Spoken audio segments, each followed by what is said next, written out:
Donizetti, who was born in 1797, is one of the trio of the famous bel canto composers, Rossini, Bellini and Donizetti. Don Pasquale is one of his last comedies, written in 1843. It's a fantastic piece about a miser who is going to make sure his nephew doesn't marry his girlfriend, so he decides to marry himself at a very old age. And he asks Malatesta, his doctor, to find him a girl, which in actual fact is going to be Norina, which is Ernesto's girlfriend. There are many dramatic jokes in this opera. There's a point at the very beginning of the opera where Pasquale is waiting for Malatesta, who's just coming to see him and talk about a girl that he might have found for him to marry. And you'll hear the music, when he feels that he's coming, he can hear his footsteps, but it's completely over-dramatic, a little bit like you hear in Rigoletto. Zitto! Armi! So that is a very dramatic situation for just someone arriving into a room. And when Malatesta arrives, he wants to tell him about this girl he's found. And Pasquale is very excited and is sort of very, moved and ready to listen. But at that point, Malatesta suddenly says extremely loudly, "Listen," which is ridiculously, because it's not needed at all, because he's already listening.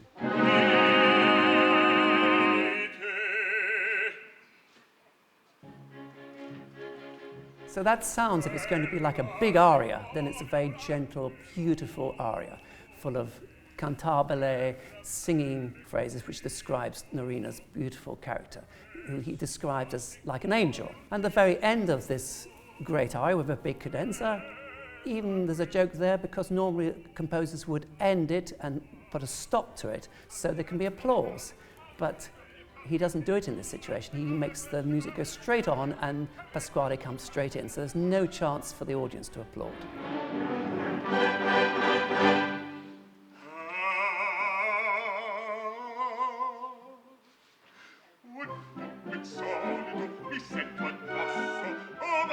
The best example of all these jokes, if I can put it that way, is Norina's aria, which you'll hear when she first appears on the stage.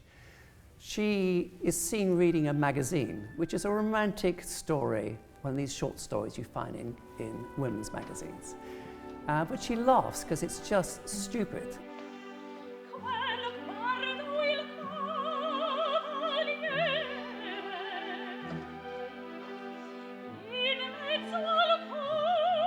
What you hear is a beautiful bel canto line, like you hear in Casta Diva, in Norma, and all these famous operas, Lucia. You'll hear beautiful melodies. But at the end of each line, you'll hear that she does a quick, short notes, which is her laughing.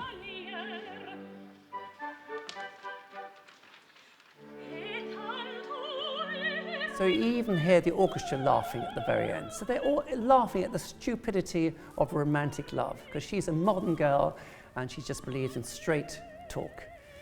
So when she sings the next faster section, which expresses her own feelings, you hear it's like a children's song. It's just scorning the whole attitude of the older generation.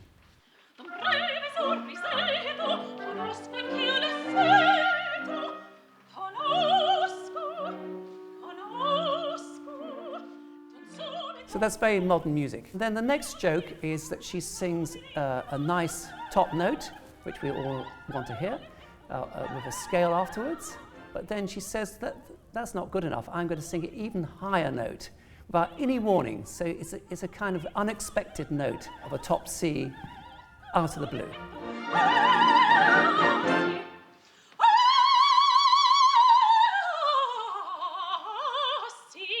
And then we have a typical trill, which is two notes vibrating against each other very fast. But she does it so well that the orchestra get bored and they can't bear to wait any longer. They say they start the music early before she's finished the trill.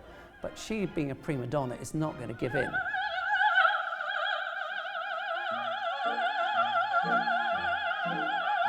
At the end of the aria, we have what's called a stretto, when things get fast and faster. She stops the whole thing to practice one of her vocal exercises, just to make sure that her voice is absolutely ready for the end. So you hear the whole thing stop, she'll sing an exercise, and then we go on with the end.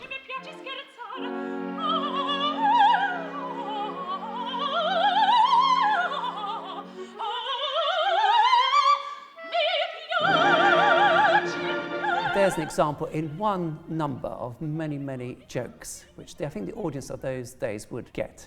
Ernesto, when he arrives, and he's pretty upset because he feels that Norina is marrying Pasquale because he doesn't know what the trick is. He is very upset and he's got his suitcase and he's going to leave town. And you hear the most beautiful cornet solo, which we're going to have on the stage.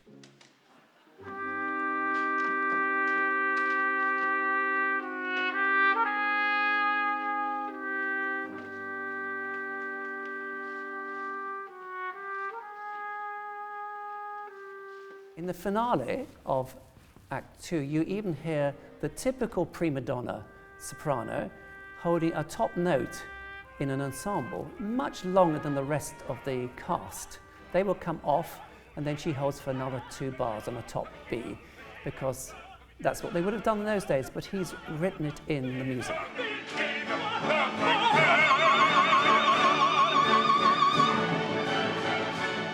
Later on, the bass, who is always obviously a comic figure, he decides that he should do the trill, not the soprano. So he sings a trill on a very low note, which is, of course, sounds very odd, but it's an in-joke that he should allow to do a few trills himself.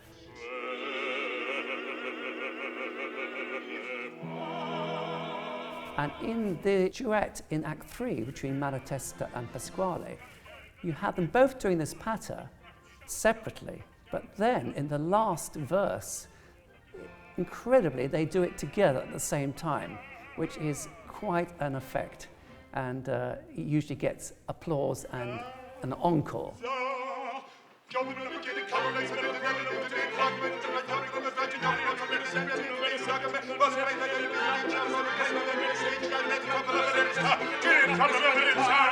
And in the same act, we have actual guitars for the serenade.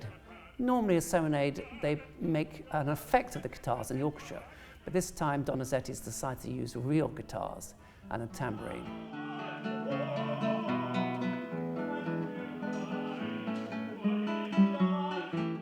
And then we have the most beautiful duet for Ernesto and Norina as they've understood each other and what's happening in this trick.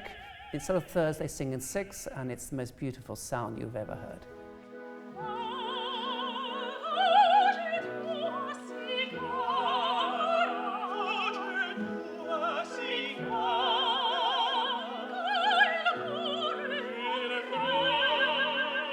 So Pasquale is a fully fledged piece. All the recits are orchestral, there's no fortepiano or harpsichord. He makes sure the orchestra is completely playing all the time.